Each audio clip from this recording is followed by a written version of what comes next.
Well, good morning and welcome back, everyone. I'm out here at COSI, joined with Alyssa, and what do we have going on over here? Yeah, Liz, well, you know, it's January, weather can be a bit dreary, so if you want a great indoor activity, let's color, but let's make it a little bit more scientifically exciting. Ooh. So what we're gonna do today is we've got a few easy supplies. We've got some dry erase markers, a plate. You could also use some tin foil or a glass pan, and some water. And what we're gonna do is make our drawings float. Ooh, this already sounds fun. This is great. So we need to use dry erase markers because when you write on something with a dry erase marker, you can just wipe it off, right? Yeah. Washable markers dissolve in water. Permanent markers, you're not going to get those off. But dry erase markers, we can do something really cool with. And that's because, like permanent markers, they have pigment, they have alcohol in them, but they've got an oily silicone polymer, which is going to let us do what we're going to do today. Ooh. So first, we're going to start with plates. You want a glass plate, preferably, and just use your artistic abilities, Liz. We're going to draw some fun shapes on our plates. I like this.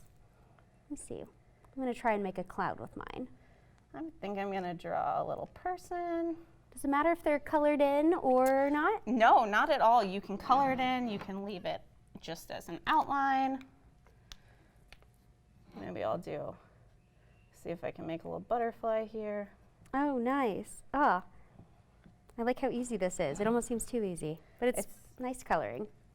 It is. Now, dry erase markers can stain your clothes still, so we want to make sure that if you have little kids at home, you're not letting them run around the house with this. It will wash off of solid surfaces like plates, but not necessarily all the fabric in your house. If you want some different colors. Oh, yeah. Ooh, I like that you added a few colors on some of those. Yeah. So some plates work better than others. Some markers and colors work better than others.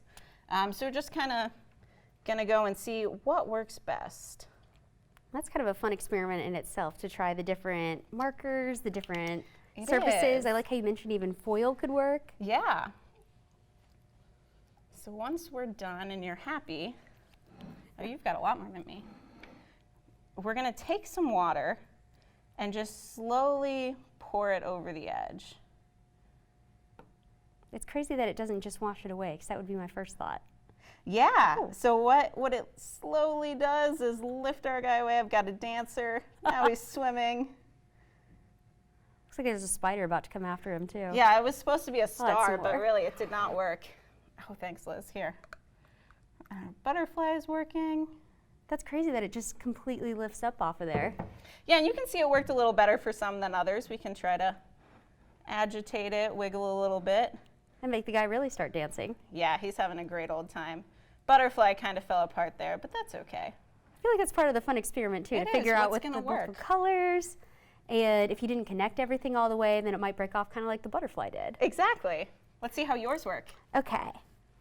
And here's some more It's the trick to pour it in from the side so it doesn't go right on top of it? Exactly. Oh, You want it there's to stuff kind of flying away. lift up, get under the dry erase if you can, which is a lot easier said than done. Here we go. And now you've got your floating clouds, some hearts. Yes. You can I make a love whole this. scene. That's so fun and so easy to do. Yeah, and easy cleanup, right? Down the drain and you can start over. Oh, perfect. I like that you mentioned that you can make a whole scene, which is kind of something that we Yeah. set up right over here with the pan as opposed to just the plate. Yeah, so when you do a pan, it's a little harder depending on what surface you have to see the dry erase. So I just put a sheet of white paper in it, and you can see we sort of have a under the water ocean sort of scene going on. If you add the water, we'll be able to see our fish floating in this scene. Yay. Oh, there Oh, they go. there's- One of them's Our already eel flying didn't- away. Our eel didn't work out so well, but the green fish is really Let's see if I can happy in carefully his do this. environment. Yes. Here we go. So you could do any sort of scene you want. If you had a little piece of aluminum foil, you could set up a runway. You could make some boats or fish, use some straws, blow them across, have a race. Who can get to the end first? I love that. There's and so many activities to do with it. There are. If you saw Valerie's experiment the other day, you could put a little piece of dish soap, a drop of dish soap, watch them float away as well. Ooh, I love that. And that goes right back to making them race as well. Exactly. You can make it a little competition. Yeah, if that's what your kids are into, it's always fun for a little more excitement. I like that. And I like that we kind of focused on something that you can do at home with stuff you probably already have, but I know there's always a lot going on over at COSI. What all can people see if they come out here? So our Pterosaurs American Museum of Natural History exhibit is open till March 5th. So if you haven't seen that yet, make sure you come out and do that before then. And you can also get tickets to our Tutankhamun, His Tomb and His Treasures exhibit, which is opening March 18th. So we're really excited about that one coming in as well. Yes, and it sounds like March is a big transition month. If people want to check the calendar, see what days you guys are open, what's the best way for people to do that? COSI.org always has up-to-date information on what days of the week we're open and what hours we're open as well. Excellent. Well, thank you, Alyssa. Thanks, Liz. Remember COSI.org. That's going to be where you can check those dates. You can get some of those tickets and reserve them in advance. Or to go over how to do this fun experiment again, you can log on to our website, nbc4i.com.